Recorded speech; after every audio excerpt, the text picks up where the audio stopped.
Bienvenue à tous, bienvenue au nom de l'école des choix, que l'Éternel Dieu vous bénisse, que l'Éternel Dieu vous garde dans le précieux nom de Yeshua HaMashiach, celui qui est appelé le Christ.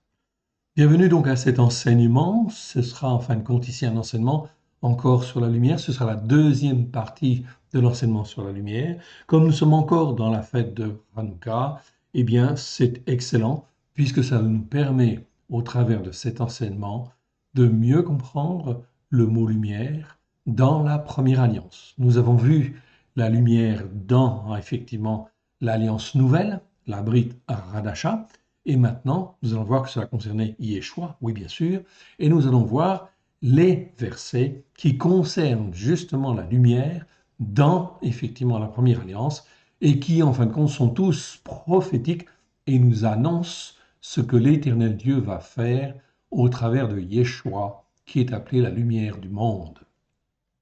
Il est appelé la lumière du monde, oui bien sûr, et il a une raison d'être. L'Éternel Dieu est en travail, oui bien sûr, il travaille sur la terre, il regarde, il sonde les cœurs, il sonde les reins, et il se fait un peuple qui soit rempli de sa lumière. Voilà pourquoi la fête de Hanouka, qui s'appelle fête des Lumières, est une fête messianique et prophétique, je dirais, extrêmement intéressante, car elle parle de nous, de ce que l'Éternel Dieu veut faire en chacun de nous, afin de le glorifier, lui seul, sur la terre, mais aussi dans les cieux. On va voir en fin de compte ces versets. Vous allez voir combien ils sont intéressants. Remettons ces quelques instants à l'Éternel. Père très saint, nous te rendons grâce dans le précieux nom d'Yeshua. Tu es l'Éternel Dieu, notre Père, celui qui nous a rachetés afin que nous puissions être à toi. Pardon pour nos péchés, nos transgressions, nos difficultés.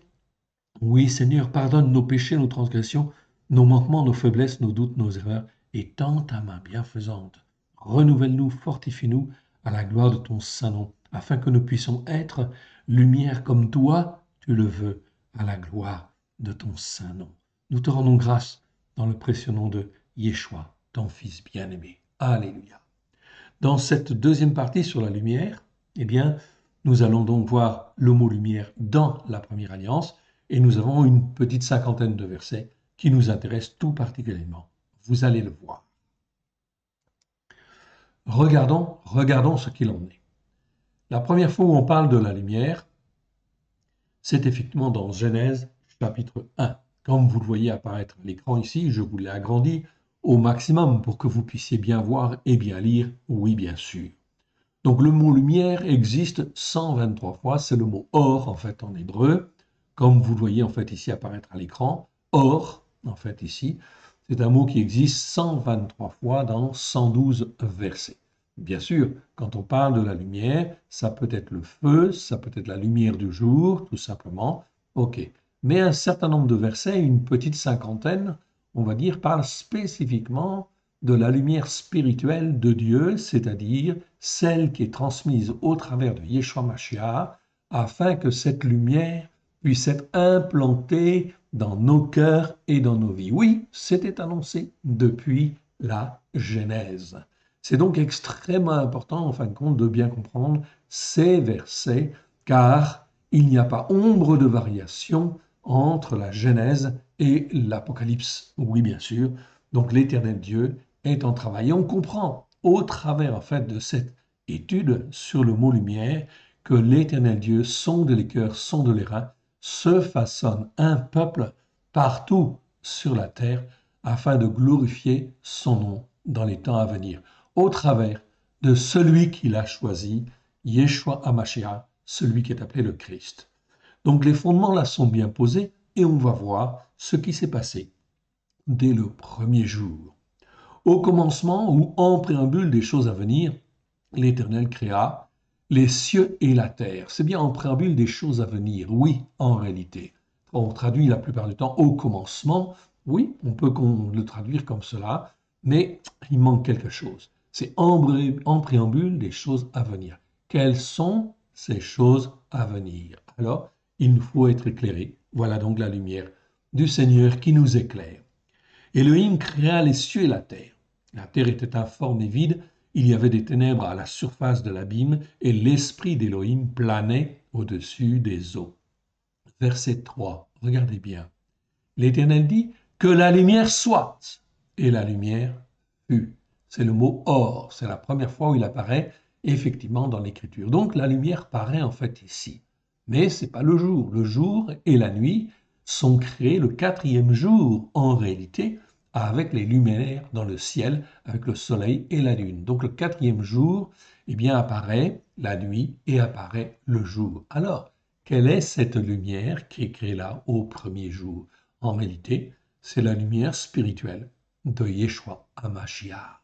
C'est toute la vérité, toute la lumière qui, en fin de compte, est en Yeshua HaMashiach afin qu'il puisse nous éclairer, afin de nous former, de nous façonner. Regardez ce qui est dit. Verset 3, l'Éternel dit que la lumière soit et la lumière fut. L'Éternel vit que la lumière était bonne et l'Éternel et Elohim sépara la lumière d'avec les ténèbres. Donc ici, il y avait en fait ici donc de la lumière et des ténèbres. Les ténèbres, c'est en fait tout le monde, en fait, le monde de Satan, tout simplement. Elohim appela la lumière jour et il appela les ténèbres nuit pour nous donner en fait un exemple sur la terre, une concrétisation de ce qu'il est en train de faire. Ainsi, il y eut un soir et il y eut un matin. Ce fut le jour 1, le premier jour en réalité. Jour 1, en fait ici, donc c'est un jour exceptionnel où tout est créé. Tout est contenu dans le premier jour puisque la lumière est là. C'est donc très important de bien comprendre en fait cela. Bien sûr, allons voir en fait les versets suivants. Donc ici, on a le mot or, on l'a une deuxième fois, une troisième fois, une quatrième fois. Et ensuite, en fait, on passe carrément dans Ésaïe. Ésaïe chapitre 2, où cela nous parle en fin de compte de Yeshua. De Yeshua également. Et là, on va reprendre au verset, donc c'est le verset 5, chapitre 2, verset 5. Maison de Jacob, venez et marchons à la lumière de Yeshua. À la lumière, pardon, de l'Éternel. Reprenons à partir du verset 1. Prophétie de Yeshayahu, Ésaïe, le prophète, fils d'Amoz sur Yehuda et Yerushalayim. Il arrivera dans la suite des temps que la montagne de la maison de l'Éternel sera fondée sur le sommet des montagnes et qu'elle s'élèvera au-dessus des collines, au-dessus, donc par-dessus les collines, et que toutes les nations y afflueront. De quelle, en fait, ici, montagne parle-t-on là? On parle, en fin de compte, d'une montagne spirituelle, en réalité, qui va s'élever au-dessus de toutes les montagnes qui existent, c'est-à-dire de toutes les constructions ou les élaborations que les hommes ont pu faire, bien évidemment, et également au-dessus de toute colline, bien évidemment. Donc, c'est toute élévation, entre guillemets, qui a pu se faire jusqu'à maintenant. Donc, il arrivera dans la suite des temps que la montagne de la maison de l'Éternel sera fondée sur le sommet des montagnes et qu'elle s'élèvera au-dessus des collines et que toutes les nations y afflueront. Des peuples s'y rendront en foule et diront, donc là on voit qu'il y a une restauration en fait ici spirituelle extraordinaire par la puissance de l'Esprit de Dieu. Oui bien sûr, des peuples s'y rendront en foule et diront, venez, montons à la montagne de l'Éternel, à la maison de l'Élohim, de Yaakov. Donc ce n'est pas de n'importe quel Dieu, c'est de l'Élohim de Yaakov, afin qu'il nous enseigne ses voies et que nous marchions dans ses sentiers, car de Tsion sortira la Torah et de Yerushalayim la parole de l'Éternel. Je diminue un tout petit peu pour que le texte rentre bien effectivement en fait dans la page et que vous y ayez tout. Donc car de Tsion sortira la Torah et de Yerushalayim la parole de l'Éternel. Il sera le juge des nations, l'arbitre d'un grand nombre de peuples. De leur épée, ils formeront des oyos, c'est-à-dire des instruments pour simplement cultiver, tout simplement, et de leur lance des ceps. Une nation ne tirera plus l'épée contre une autre, et l'on n'apprendra plus la guerre. Maison de Jacob, venez et marchons à la lumière en fait de l'Éternel. Donc on voit très bien ici une dimension prophétique, une dimension messianique extraordinaire, où la lumière de Yeshua règne en fait sur la terre. Nous ne sommes pas encore là, bien évidemment, mais l'Éternel Dieu est en train de faire les choses afin que toutes ces choses merveilleuses puissent arriver. C'est écrit. Je vous rappelle qu'Ésaïe Yeshayahu a prophétisé 8 siècles avant la venue de Yeshua, bien évidemment. C'est donc très important de bien comprendre cette dimension-là. Voyons en fait ce qui est dit en fait ensuite dans d'autres versets. Alors on arrive en fait ici dans Ésaïe chapitre 5, verset 20. Malheur à ceux qui appellent le mal bien et le bien mal, qui changent les ténèbres en lumière et la lumière en ténèbres, qui changent l'amertume en douceur et la douceur en amertume. Donc, là, c'est un avertissement, c'est clair. Okay? On ne se moque pas de Dieu. La lumière existait depuis le premier jour de la création. Ok. Puisque la lumière existait, personne sur la terre ne peut changer, en fait, ici, les choses et, en fait, dire que telle chose est lumière, alors que ce n'est pas conforme à ce que l'Éternel Dieu dit au travers de Yeshua Mashiach. Donc, attention, malheur. Malheur, ça veut dire malédiction. Ça veut dire, en fait, toutes sortes de mauvaises choses, en fait, ici. On peut reprendre à partir du verset 1 au verset 7 de ce chapitre 5. Donc, versets 1 à 7 nous dit, « Je chanterai à mon bien-aimé le cantique de mon bien-aimé sur sa vigne. » Donc, on voit Yeshua qui est là, qui est le chef de la vigne, le possesseur de la vigne. La vigne, c'est la terre, c'est les hommes. Mon bien-aimé avait une vigne sur un coteau fertile. Il enreba le sol, ôta les pierres et y mit un plant délicieux. Il bâtit une tour au milieu d'elle et y creusa aussi une cuve. Puis il espéra qu'elle produirait de bons raisins, mais elle en a produit de mauvais. Ça, c'était l'image d'Israël en fait à l'époque. Oui, au début. Donc, Israël était la vigne du Seigneur, bien sûr. Il la cultiva. Il, en fin de compte, ici, s'en occupa, mais ils n'écoutèrent pas. Maintenant donc, habitants de Jérusalem et hommes de Yehuda, soyez juges entre moi et ma vigne. Qu'y avait-il encore à faire à ma vigne que je n'ai pas fait pour elle? Pourquoi, quand j'ai espéré qu'elle produirait de bons raisins, en a-t-elle produit de mauvais? Donc tout a été fait, ça c'est le Seigneur qui l'affirme, on ne peut pas le vérifier nous-mêmes, bien évidemment, mais l'Éternel Dieu le dit, donc à partir du moment où il le dit, on n'a pas à douter. Tout a été fait pour que ça se passe bien. Verset 5. Je vous dirai maintenant ce que je vais faire à ma vigne. J'en arracherai la haie pour qu'elle soit broutée. J'en abattrai la clôture pour qu'elle soit foulée aux pieds. Je la réduirai en ruine. Elle ne sera plus taillée, ni cultivée. Les ronces et les épines y croîtront. Et je donnerai mes ordres aux nuées afin qu'elles ne laissent plus tomber la pluie sur elle. L'Éternel Dieu est le maître de toutes choses. La vigne de l'Éternel des armées, c'est la maison d'Israël. Et les hommes de Yehuda, c'est le plan qu'il chérissait. Il avait espéré un jugement juste. Et voici le sang versé. Donc ici, le jugement juste, c'est le mot mishpat, très très important, pas toujours bien traduit. En fait, ici, il avait espéré que les hommes et les femmes, justement, marchent selon un jugement juste, bien évidemment. Et voici du sang versé, de la justice par la foi, c'est Daka, en fait, ici, et voici des cris de détresse. Malheur à ceux qui ajoutent maison à maison et qui joignent champ à champ jusqu'à ce qu'il n'y ait plus d'espace et qu'ils habitent seuls au milieu du pays. Tout cela va vers la catastrophe, évidemment. Notre monde est effectivement pris dans ce mouvement, en fait, ici, comment dire, moderne, en fait, ici, de l'économie moderne, etc.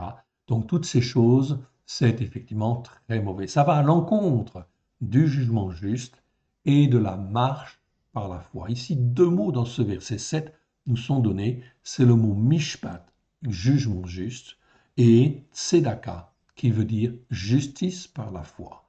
L'Éternel Dieu nous demande à chacun de nous d'apprendre à marcher selon un jugement juste et de marcher selon la justice par la foi que nous avons obtenue, justice par la foi que nous avons obtenue au travers du sang de l'agneau. Oui, bien sûr. C'est donc extrêmement important de bien comprendre cela.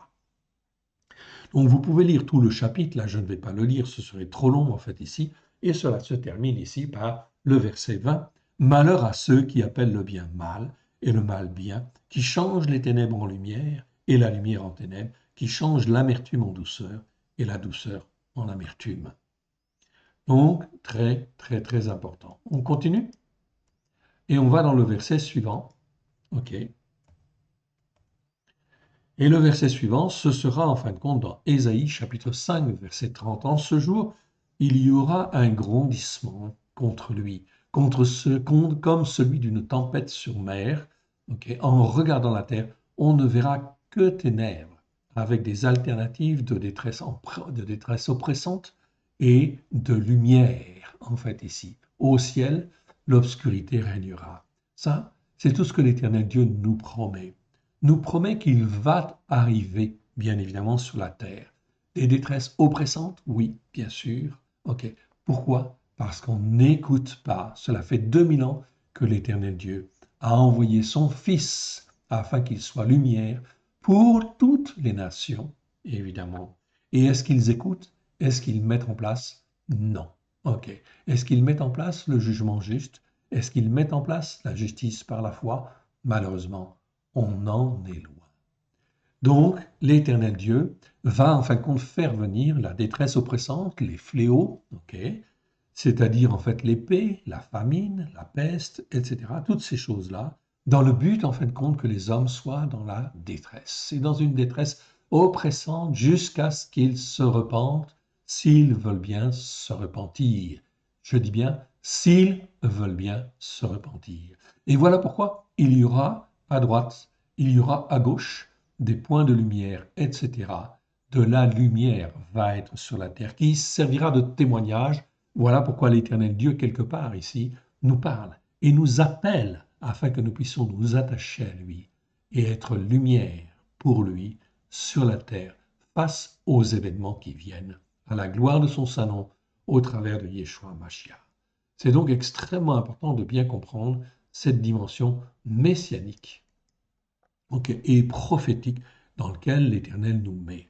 Okay. On ne pouvait pas mieux effectivement faire cet enseignement qu'à la fête de Hanouka, évidemment. Ésaïe chapitre 9, Yeshayahu chapitre 9. Le peuple qui marchait en fait dans les ténèbres voit une grande lumière. Sur ceux qui habitaient le pays de l'ombre de la mort, une lumière resplendit. Quelle est cette lumière? C'est Yeshua, oui bien sûr. C'est annoncé dans Ésaïe 9, c'est-à-dire 8 siècles avant en fait la venue de Yeshua lui-même.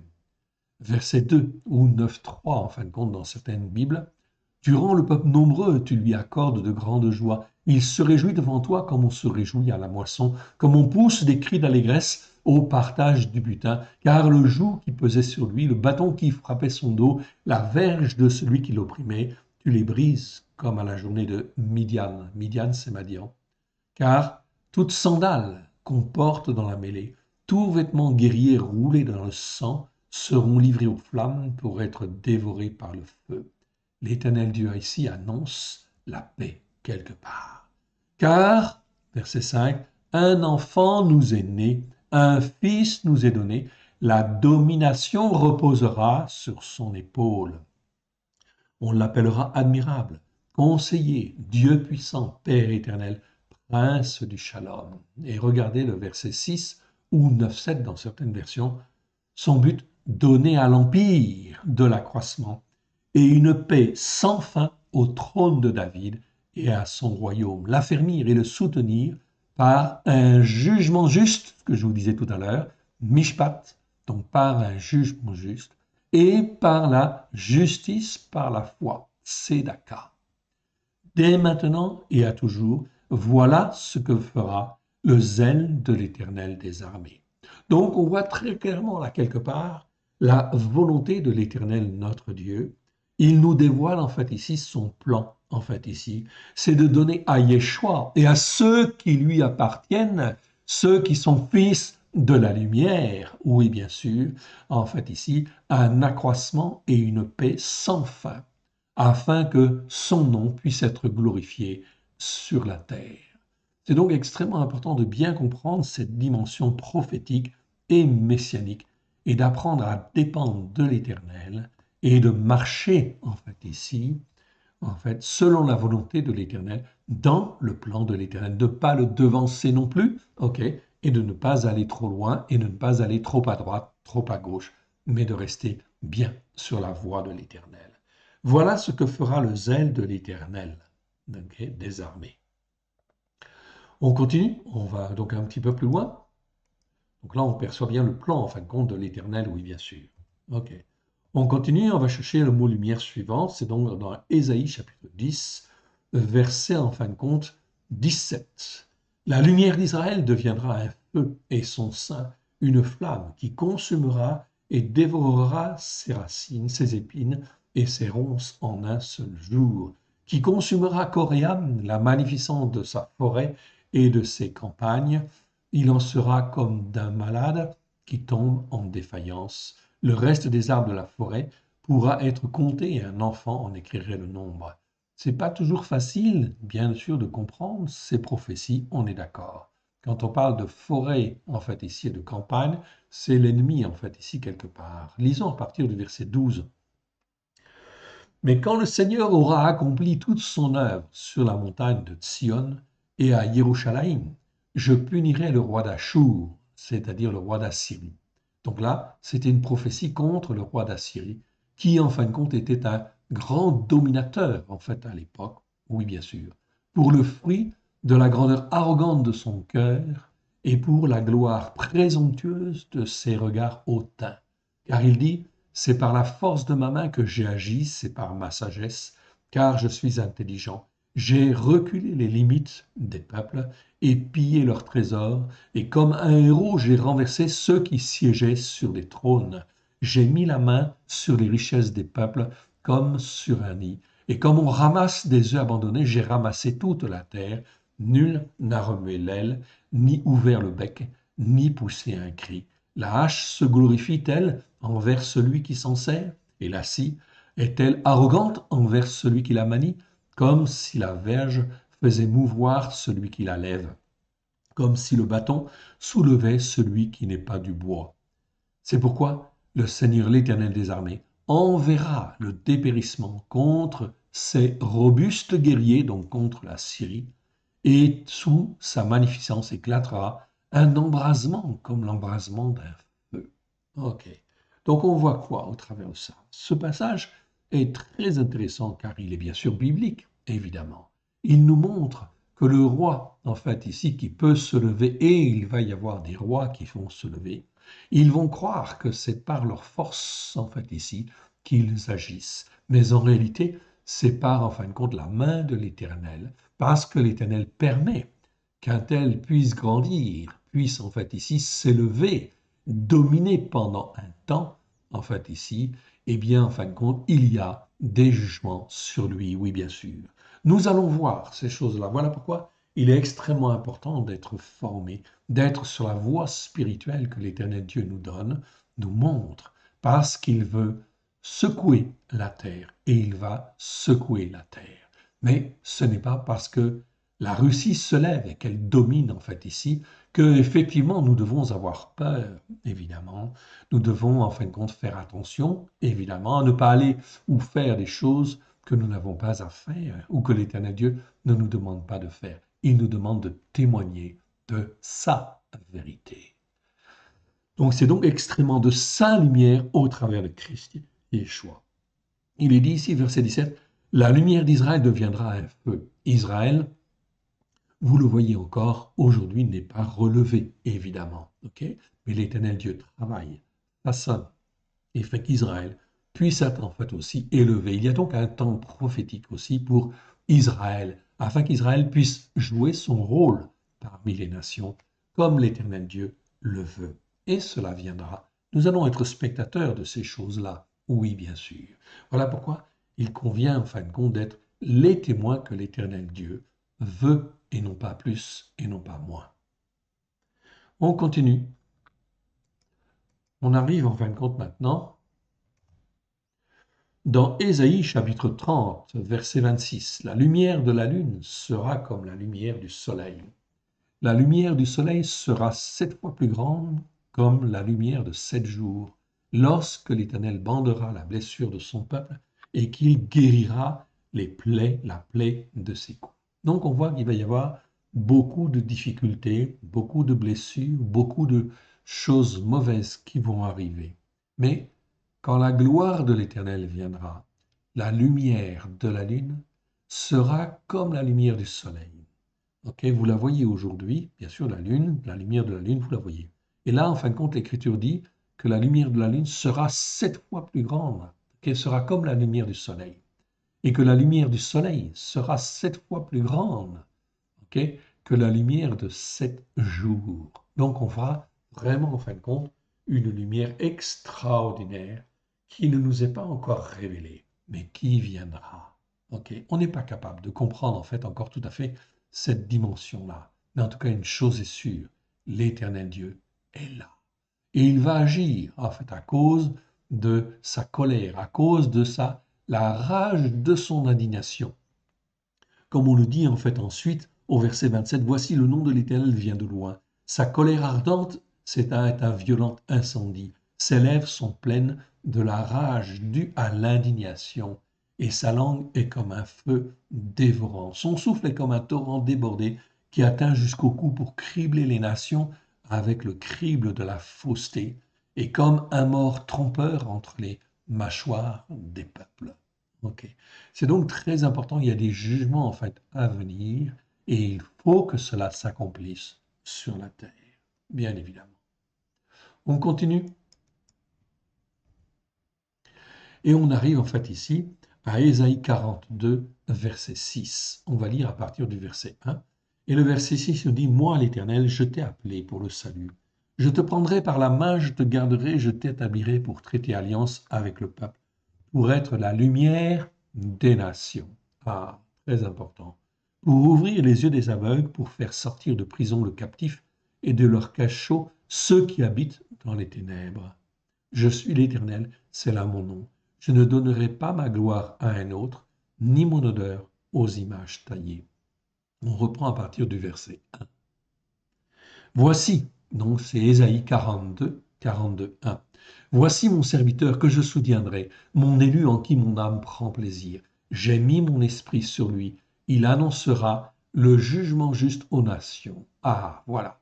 Toutes les nations doivent apprendre à marcher comme l'Éternel Dieu le veut, selon un jugement juste. C'est bien ce qui est marqué en fait ici. Dans nos Bibles, c'est traduit par justice. Non, c'est le mot mishpat. Ça nous parle de jugement juste. L'Éternel annoncera le jugement juste aux nations. Verset 2, il ne criera point, il n'élèvera point la voix, il ne la fera point entendre dans les rues. Il ne brisera point le roseau cassé, il n'éteindra point la mèche qui brûle encore. Il annoncera toujours mishpat, le jugement juste en fait ici. C'est le mot mishpat. Et non pas tzedek. Tzedek, ça veut dire justice. Donc il annoncera le jugement juste pour qu'on écoute et qu'on pratique selon un jugement juste, selon la vérité. Il ne se découragera point, il ne se relâchera point, jusqu'à ce qu'il ait établi le jugement juste sur la terre. Eh bien, vous voyez qu'aujourd'hui, il y a du travail en fait encore à faire. L'Éternel Dieu va faire au travers de Yeshua Mashiach et au travers de tous ceux qui l'appellent à être lumière. Oui, bien sûr. Voilà pourquoi nous entrons là dans la dimension messianique et prophétique. C'est un appel que l'Éternel Dieu en fait nous lance afin que nous puissions être lumière comme lui le veut à la gloire de ton Saint-Nom et que nous puissions enseigner justement le jugement juste à la gloire de l'Éternel au travers de Christ Yeshua, jusqu'à ce qu'il ait établi le jugement juste sur la terre et que les îles espèrent en sa Torah. Regardez bien ce qui est écrit ici. Que les îles espèrent en sa Torah. Les îles, c'est quoi? C'est les nations. C'est les nations tout simplement, afin que toutes les nations espèrent en sa Torah. Donc vous voyez qu'aujourd'hui, après 2000 ans que Yeshua est venu, est-ce que le travail a vraiment en fait avancé comme il convenait? Eh bien, la réponse est non, bien évidemment. Ok. Donc là, il y a des péchés, il y a des transgressions, il y a des iniquités Il y a des manquements graves de la part même des disciples, en fait ici, de Yeshua, de ceux qui se sont convertis depuis 2000 ans. Bien évidemment, le travail n'a pas été fait, en fait ici, pour différentes raisons, on est bien d'accord. Mais le résultat est là, c'est que 2000 ans après que Yeshua est venu, la situation de la terre est effectivement, en fait, extrêmement grave. Elle ne se tourne pas vers l'Éternel et elle n'écoute pas les jugements justes de l'Éternel. Ainsi parle l'Éternel. L'Éternel qui a créé les cieux et qui les a déployés, qui a étendu la terre et ses productions, qui a donné un souffle à ceux qui la peuplent et l'esprit à ceux qui y marchent. Verset 6. Moi, l'Éternel, je t'ai appelé pour le salut, et je te prendrai par la main, je te me garderai et je t'établirai pour traiter alliance avec le peuple, pour être la lumière des nations.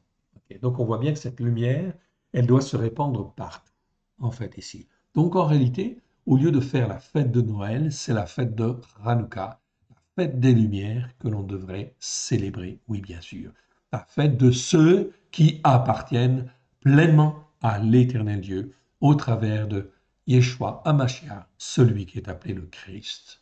Donc vous voyez, il y a du travail à faire. L'Éternel Dieu va faire. C'est pour ça, quand vous commencez en fait à faire Hanouka dans votre coin, c'est très bien, c'est une excellente chose.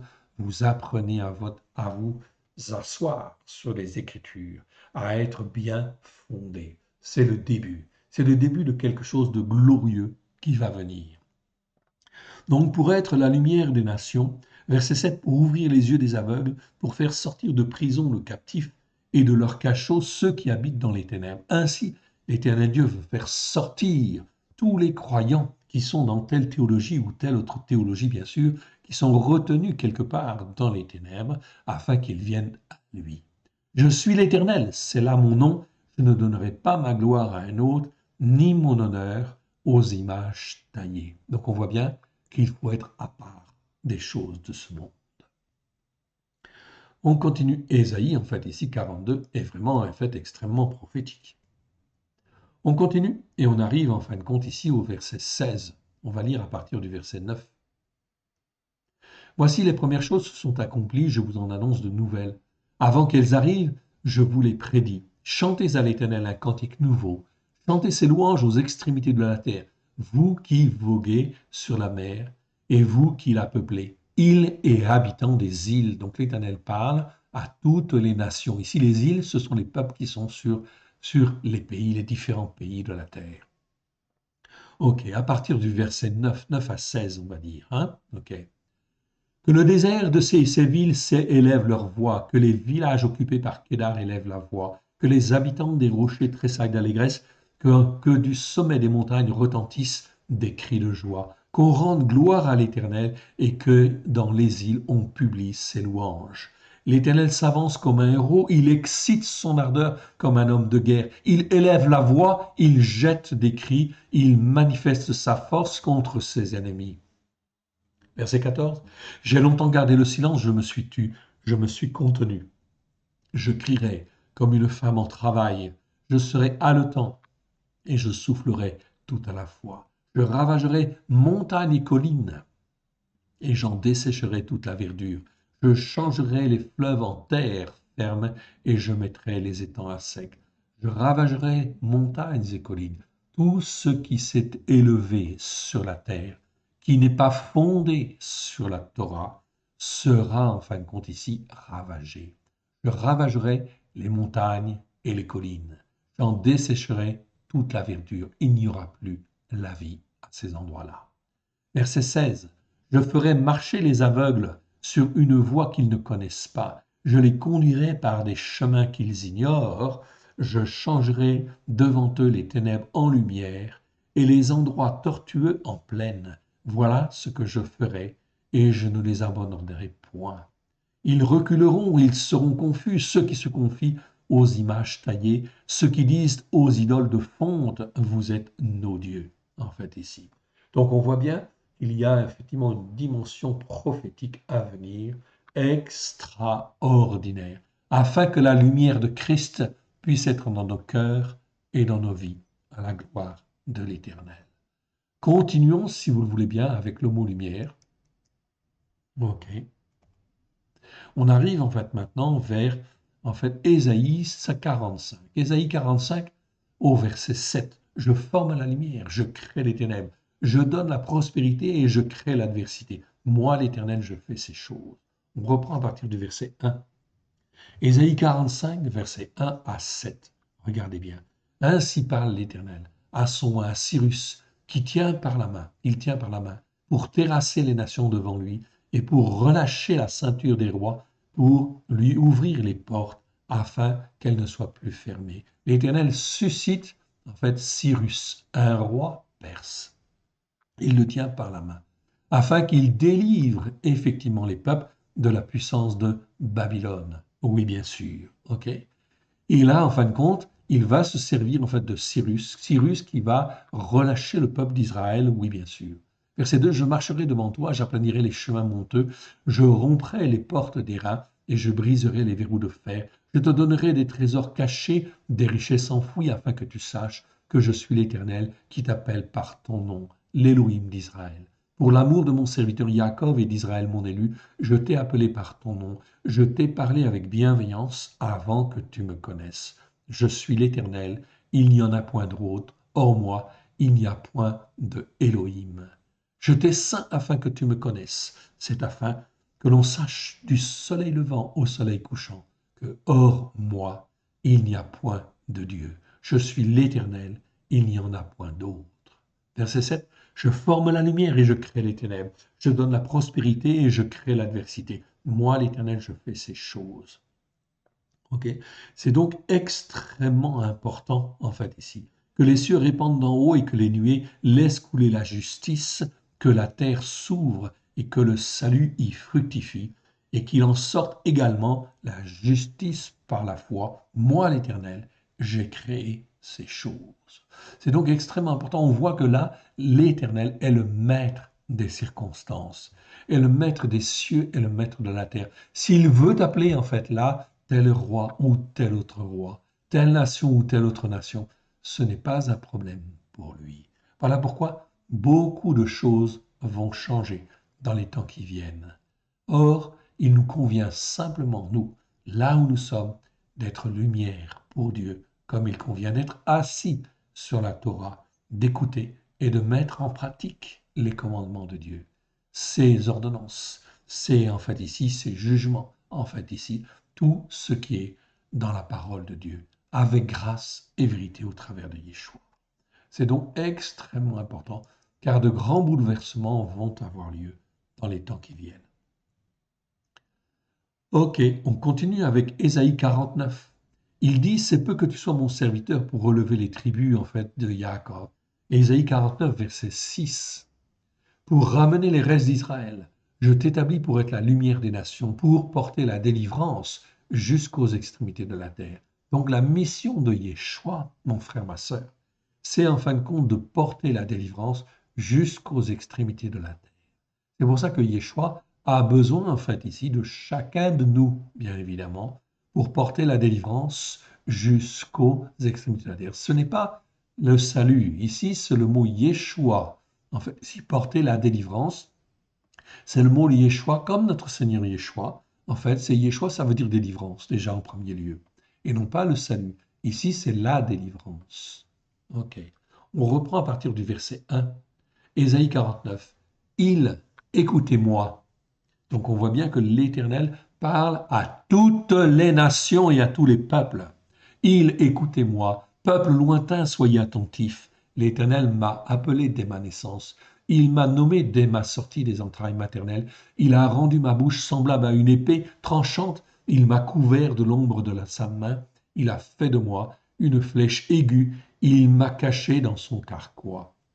Et il m'a dit, tu es mon serviteur, Israël, en qui je me glorifierai.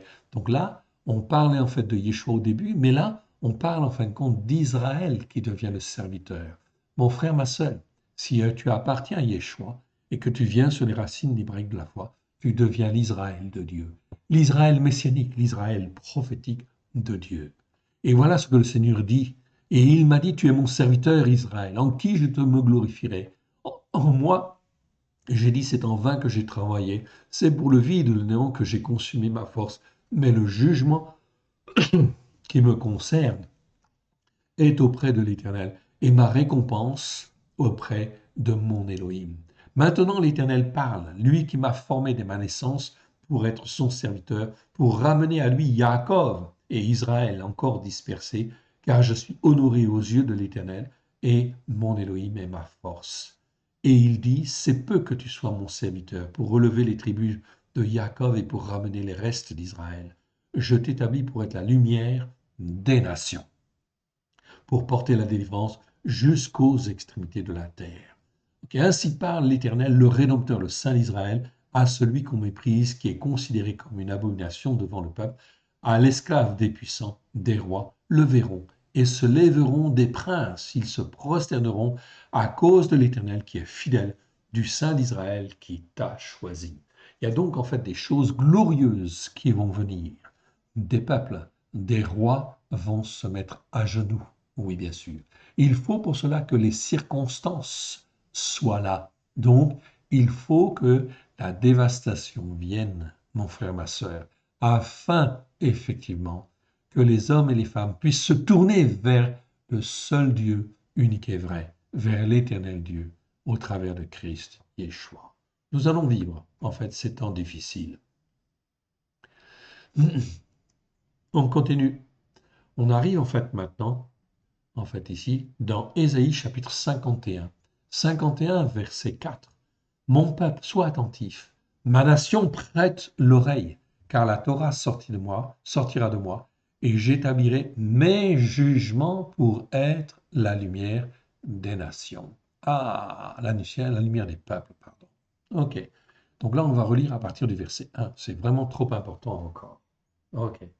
Ésaïe, Yeshayahu, chapitre 51. Écoutez-moi, vous qui poursuivez la justice, qui cherchez l'Éternel, portez les regards sur le rocher d'où vous avez été taillé, sur le creux de la fosse d'où vous avez été tiré.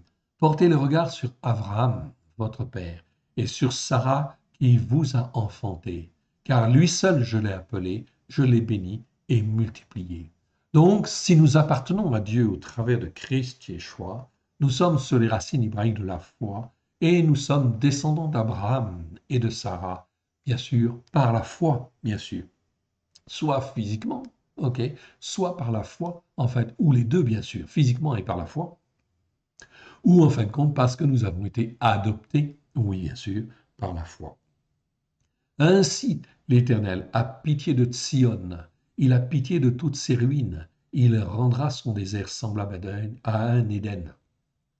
Donc là, on voit qu'il y a une transformation, une prophétie extrêmement importante. Le désert sera changé en Éden et sa terre aride en un jardin de l'Éternel. La joie et l'allégresse se trouveront au milieu d'elle, les actions de grâce et le chant des cantiques. Okay, les actions de grâce et le chant des cantiques. Mon peuple, l'Éternel Dieu nous parle, chacun de nous. Mon peuple, sois attentif. Ma nation, prête l'oreille, car la Torah sortira de moi et j'établirai mes jugements pour être la lumière des peuples. On ne peut pas être plus clair. La Torah sera la référence, en fait, ici, mondiale. Et elle doit l'être. C'est dans le plan, en fin de compte, de Dieu. Oui, bien sûr. Voilà pourquoi, quand je fais le Shabbat, quand je fais les fêtes de l'Éternel, je suis en train de dire, en fait, à Dieu, tu as raison, j'apprends, en fait, ici, tes jugements, j'apprends tes ordonnances, j'apprends à faire comme toi tu le veux, afin d'être obéissant et soumis. Verset 5, ma justice est proche, mon salut va paraître, et mes bras jugeront les peuples, les îles espéreront en moi, elles se confieront en mes bras. Vous pourrez lire la suite si vous le voulez. Je n'ai pas le temps de tout voir, en fait, ici, tellement c'est merveilleux et c'est glorieux. Rien ne vous empêche de faire une pause, en fait, ici, dans la vidéo, pour aller lire, en fait, ici, ces passages et les compléter. On continue et on arrive en fin de compte maintenant dans Ésaïe 58. Ésaïe 58, verset 8. Alors la lumière poindra comme l'aurore et la guérison gemmera promptement. La justice, c'est bien Tzédek ici, marchera devant toi et la gloire de l'Éternel t'accompagnera. Okay, verset 9. Alors tu appelleras et l'Éternel répondra. Tu crieras et diras, me voici si tu éloignes du milieu de toi le joug, les gestes menaçants et les discours de l'injustice. Tout ce qui appartient à l'injustice, à la veine. Il faut vraiment, en fin de compte, ne pas toucher à la veine. J'avais fait un enseignement là-dessus, parce que la veine, c'est l'injustice dont on ne revient pas en général. Ok. Verset 10. Si tu donnes ta propre subsistance à celui qui a faim, si tu rassasies l'âme indigente, la lumière se lèvera sur l'obscurité et les ténèbres seront comme le midi. Okay. Alors l'Éternel sera ton guide, il rassasiera ton âme dans les lieux arides, il redonnera de la vigueur à tes membres et tu seras comme un jardin arrosé, comme une source dont les eaux ne tarissent pas. En fait, ici, des promesses qui sont là, en fin de compte, en fait, ici, comme quelque chose de sérieux, qui est à saisir par la foi. Ok, on continue. On va maintenant dans le verset. Ok, je continue. Et on va maintenant dans, en fait, Ésaïe chapitre 59, verset 9. C'est pourquoi l'arrêt d'un jugement juste est loin de nous, et la justice par la foi ne nous atteint pas. Nous attendons la lumière, et voici les ténèbres, la clarté, et nous marchons dans l'obscurité. Regardez, nous revoyons ici dans ce verset toujours cet aspect de jugement juste, mishpat. C'est pourquoi l'arrêt d'un jugement juste est loin de nous. C'est-à-dire que nous ne sommes pas dans la justice. Eh bien, en fin de compte, ça veut dire qu'on est loin de la lumière et que la lumière ne viendra pas. Voilà pourquoi il faut pratiquer le jugement juste. C'est pourquoi l'arrêt d'un jugement juste est loin de nous et la justice par la foi ne nous atteint pas. Résultat des courses, nous attendons la lumière et voici les ténèbres, la clarté et nous marchons dans l'obscurité. C'est exactement ce qui se passe avec malheureusement beaucoup de croyants qui ont mis de côté la Torah, qui ont laissé de côté la parole de Dieu. Ça veut dire qu'ils n'ont pas un jugement juste et ils ne peuvent pas avoir un jugement juste. Et ils ne peuvent pas marcher par la justice, par la foi, évidemment. Donc là, ça pose un grave problème, bien évidemment. Et donc, en fait, ici, ils attendent la lumière, mais en réalité, ils ne verront que les ténèbres. C'est terrible. Voilà pourquoi le Seigneur, l'Éternel Dieu, cherche en fait des hommes et des femmes qui soient vraiment lumière pour lui, accrochés à la Torah et qui écoutent et qui mettent en pratique, qui fassent les fêtes de l'Éternel pour montrer le chemin en fait à ceux qui sont ignorants. On continue. On arrive dans Ésaïe 60, verset 1.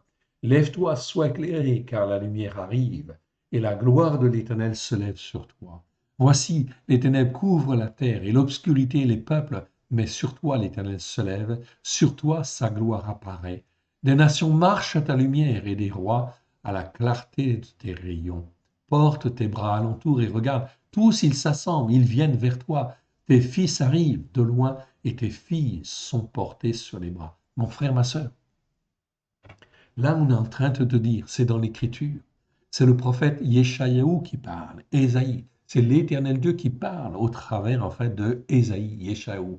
Il dit que des peuples et des nations suivront en fait la lumière. Voilà pourquoi, mon frère, ma sœur, il est extrêmement important et fondamental de témoigner, de rester ferme sur ce qui va venir, car des rois vont venir. Vous imaginez pas la détresse qui va venir. Vous imaginez pas, en fait, ici, que des hommes et des femmes, des peuples, des nations, des rois vont se tourner, en fait, vers Yeshua.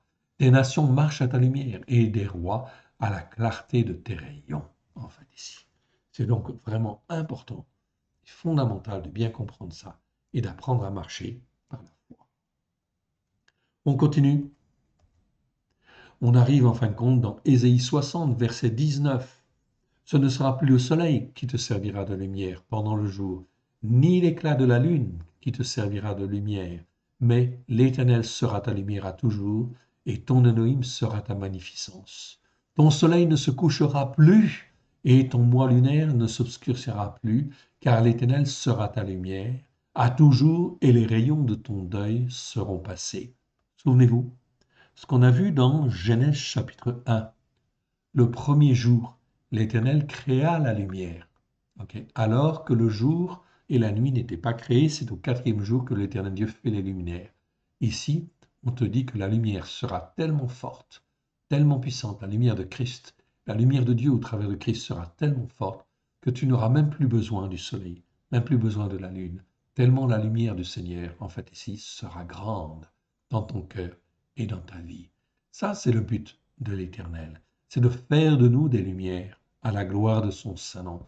Voilà pourquoi il y a beaucoup de travail, oui bien sûr, mais si nous nous rendons obéissants, si nous nous rendons soumis, si nous demandons pardon pour nos péchés, nos transgressions, nos iniquités, nos manquements, nos faiblesses, nos doutes, nos erreurs, alors l'Éternel ne peut qu'agir par la puissance de son esprit au travers de Yeshua Mashiach et de faire de nous son peuple afin que son nom puisse être glorifié sur la terre, que nous puissions servir d'exemple, que nous puissions servir de témoignage à la gloire de l'Éternel.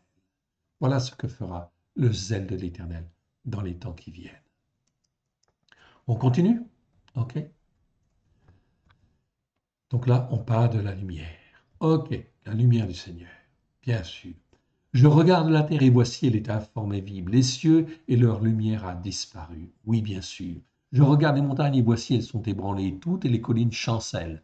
Donc toutes les montagnes seront ébranlées. En fait, ici, toutes les collines chancellent.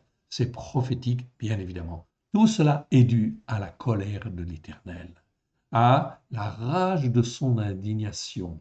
Car depuis 2000 ans, on n'écoute pas et chacun fait ce qu'il veut. Voilà pourquoi, en fait, ici, la colère de l'Éternel va se répandre sur la terre et va mener les hommes et les femmes dans des cris de détresse angoissantes. Ok, verset 31. Car j'entends des cris comme ceux d'une femme en travail, des cris de détresse angoissante, comme dans un premier enfantement. C'est la voix de la fille de Sion. Elle soupire, elle étend les mains. Malheureuse que je suis, je succombe sous les meurtriers. Voilà. Ok, on continue, on arrive dans Jérémie chapitre 13 maintenant, 13, verset 16. Rendez gloire à l'Éternel, votre Elohim, avant qu'il fasse venir les ténèbres, avant que vos pieds ne heurtent contre les montagnes de la nuit. Vous attendiez la lumière, et il l'a changée en ombre de la mort. Il la réduira en obscurité totale. Pourquoi? À cause de quoi? Si vous n'écoutez pas, je pleurerai en secret à cause de l'orgueil, en fait, ici. Mes yeux fondront en larmes parce que le troupeau de l'Éternel sera emmené captif. Oui, beaucoup de gens qui appartiennent à l'Éternel, en fait, ici. Beaucoup de croyants sont à côté de la plaque. Ils attendent, en fait, la lumière, oui, mais ils recevront les ténèbres. Pourquoi? Parce qu'ils ne sont pas ancrés sur la Torah, les prophètes et les psaumes, à la lumière de Yeshua. C'est donc très important de comprendre ça. Voilà pourquoi il faut témoigner. Jérémie chapitre 25, verset 10. Je ferai cesser parmi eux les cris de réjouissance et les cris d'allégresse, les chants du fiancé, les chants de la fiancée, le bruit de la meule et la lumière des flambeaux. En fait, ici, tout ce qui éclaire, en fait, ici, quelque part, eh bien, va s'éteindre, en fait, ici. Chapitre 25 de Jérémie, c'est un chapitre qui montre que toutes les nations vont être jugées. Toutes les nations, sans exception. OK. Et qu'il n'y a point de salut en dehors de Christ Yeshua. On continue, on arrive dans Osée, chapitre 6, verset 5.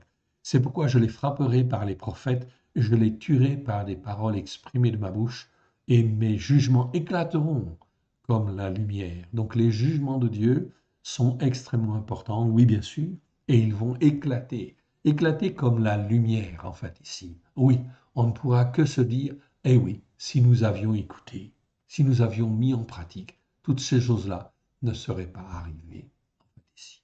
Okay. Mais le cœur de l'homme est orgueilleux. Alors, eh bien, en fin de compte, ce n'est pas pour cela que l'Éternel Dieu va lâcher prise, évidemment. Amos chapitre 5, verset 18. Malheur à ceux qui désirent le jour de l'Éternel, c'est-à-dire le jour du jugement. Beaucoup de gens, en fin de compte, savent que Christ Yeshua va venir bientôt. Oui, bien sûr. Et ils l'attendent, mais ils ne changent pas. Ils ne changent pas leur cœur, ils ne se repentent pas, en fait, ici, en fait, de leur péché, de leur transgression, de leur iniquité. Et là, ça devient grave quelque part.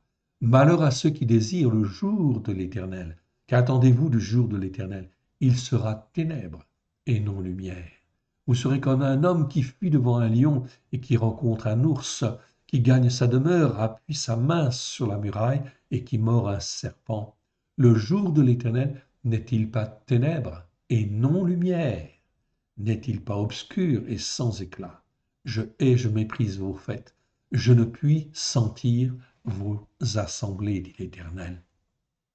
Donc, l'Éternel Dieu est Noël.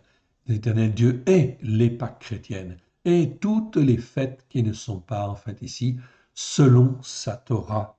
Voilà donc qui est très important de comprendre. Ok, il y a donc des jugements en fin de compte ici. Quand vous me présentez des sacrifices d'élévation et des offrandes, je n'y prends aucun plaisir. Des veaux engraissés en offrande de reconnaissance, je ne les regarde pas. Ok. Éloigne de moi le bruit des cantiques, je n'écoute pas le son de tes luttes, mais qu'un jugement juste soit comme un courant d'eau, et la justice par la foi comme un torrent qui jamais ne tarit. Regardez le verset 24. Ok.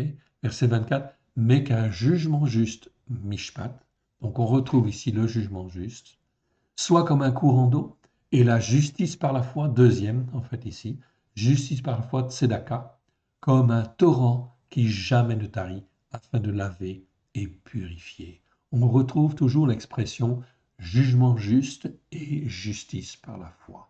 Cette expression existe dans les Écritures, je crois, 28 fois, quelque chose comme ça. Et elle est très importante. Et l'Éternel n'aura de cesse de rappeler au travers des prophètes, je veux que vous agissiez selon un jugement juste et la justice par la foi, en fait, ici.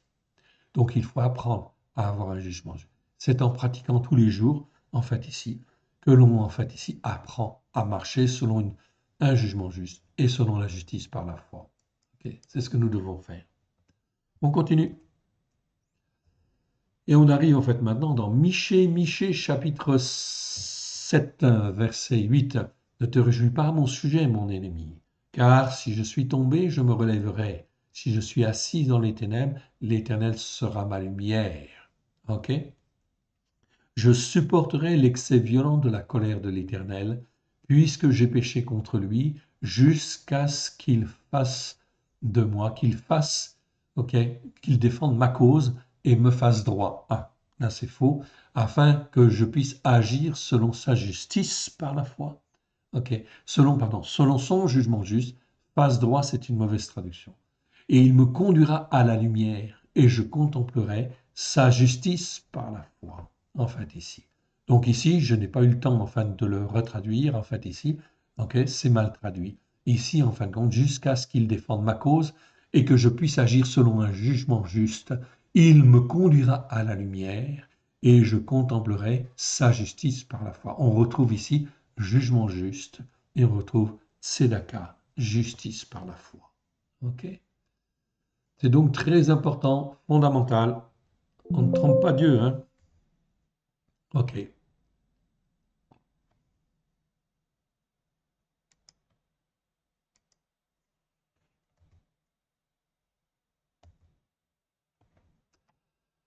Alors, ici, je n'ai plus de correspondance. OK.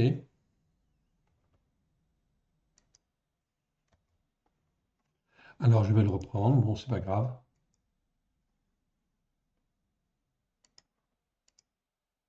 Un instant, juste un petit instant. Je reprends ma sélection ici. Copier. OK. Pour retrouver, en fait, mes versets. Voilà. Ça va venir. Voilà. Ça y est, c'est bon. C'est reparti. Et maintenant, en fin de compte, nous allons donc au suivant et nous allons, en fin de compte, dans Sophonie, chapitre 3, verset 5. L'Éternel est juste au milieu d'elle. Il ne commet point d'iniquité flagrante qui perdure. Ça, c'est le mot Avla. Je ferai bientôt, en fait, un enseignement sur ce mot-là, Avla. Je crois le prochain.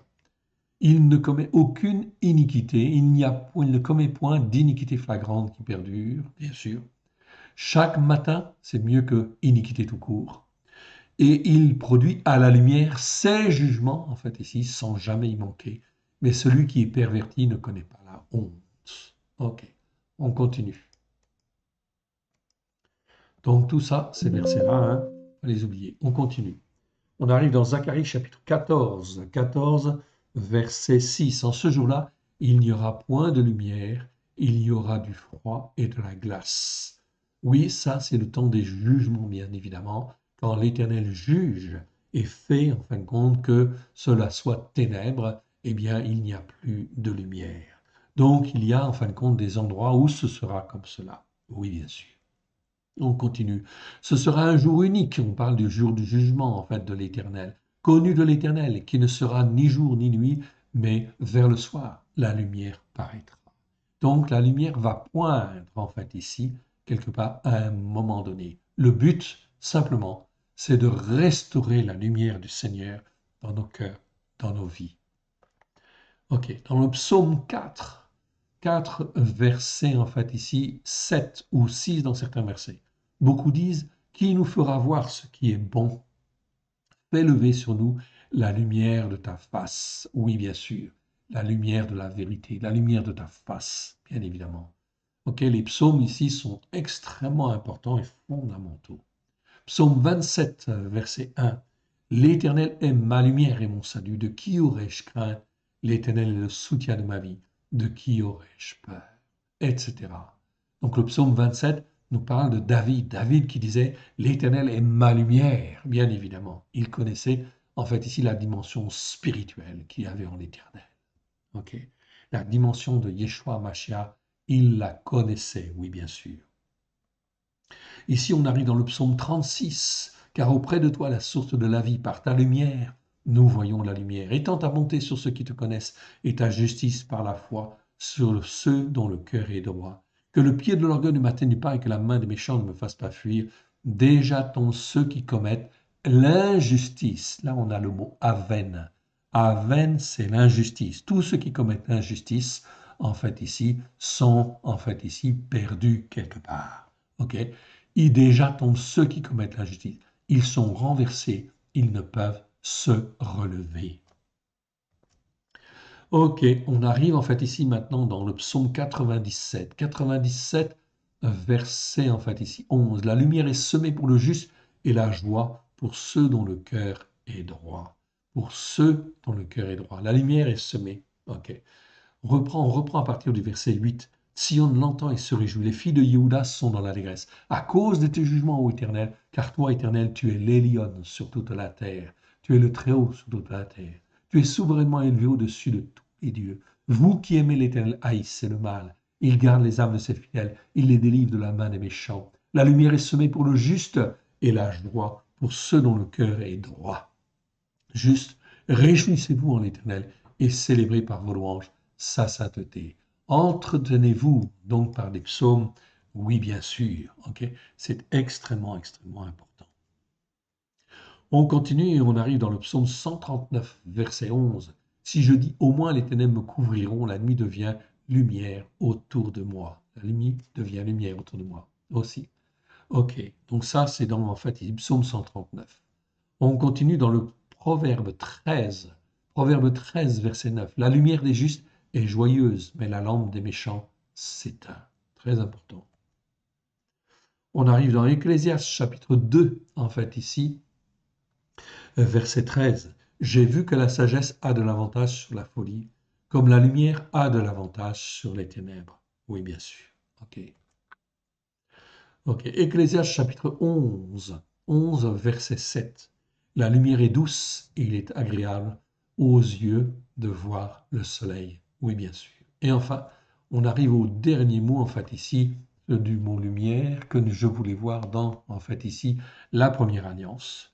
Je suis l'homme fait, le Guébert, qui a vu la misère sous le bâton et la furie de son indignation. Verset 2, il m'a conduit mené dans les ténèbres et non dans la lumière. En fait, ici, c'est Jérémie qui parle, tout simplement, en fait, ici, parce qu'il parle. Il parle, en fin de compte, okay, et il pleure sur, effectivement, le peuple de Dieu, sur Judas, qui, en fin de compte, n'a pas écouté et n'a pas mis en pratique. Et donc, en fait, ici, eh bien, tout ce qu'il récolte, c'est les ténèbres, oui, bien sûr, et non la lumière. Voilà donc, en fait, ici, des enseignements extrêmement importants. On a fait le tour, en fait, ici. Et donc, je vous encourage, oui, bien évidemment, donc, à les revoir, si vous voulez aller méditer ces versets, Et c'est donc extrêmement important que nous fassions attention à la lumière de Dieu, bien évidemment. À être lumière. Nous devons penser dans notre tête, dans notre cœur, dans notre âme, à uniquement être lumière pour Dieu, à la gloire de son saint nom, en étant bien ancrés sur la Torah, les prophètes et les psaumes, à la gloire de son saint nom, que nous puissions être éclairés par sa lumière, comme en fin de compte lui le veut dans les temps qui viennent, les temps difficiles, difficiles qui viennent. Terminons par une petite prière, si vous le voulez. Père très saint, nous te rendons grâce pour cette fête des Lumières. Que ton nom soit béni, honoré toujours et partout. Tu nous as enseigné sur la lumière, en fait ici, qui est en Christ Yeshua, à la gloire de ton saint nom. Étends ta main bienfaisante, car manifestement tu nous as rachetés au travers de Christ Yeshua, afin que nous puissions être lumière. Lumière pour toi, lumière pour Christ, à la gloire de ton saint nom, au travers de Yeshua Mashiach, celui qui est appelé le Christ. Aide-nous, mon Dieu, mon Père, à te faire plaisir. Nous voulons te demander pardon. Pardon pour nos péchés. Pardon pour nos transgressions, pardon pour nos iniquités, pardon pour nos manquements, nos faiblesses, nos doutes, nos erreurs. Tout ce qui apporte de l'ombre dans nos cœurs, dans nos vies, mon Seigneur, étends ta main bienfaisante, que par la puissance de ton esprit, tu nous éclaires, tu nous illumines de ta lumière à la gloire de ton saint nom, car c'est à toi que nous voulons être attachés, et c'est toi que nous voulons servir, rien que toi. Étends ta main bienfaisante, que nous puissions être les lumières que toi tu veux, à la gloire de ton saint nom, au travers de Yeshua Mashiach, celui qui est appelé le Christ. Que l'Éternel Dieu vous bénisse, que l'Éternel Dieu vous garde, dans le précieux nom de Yeshua. Amen, Amen. Hag Hanouka Sameach. Joyeuse fête de Sameach. Ah oui, joyeuse fête de Hanouka, pardon. Que l'Éternel Dieu vous bénisse, que l'Éternel Dieu vous garde. Shalom à tous.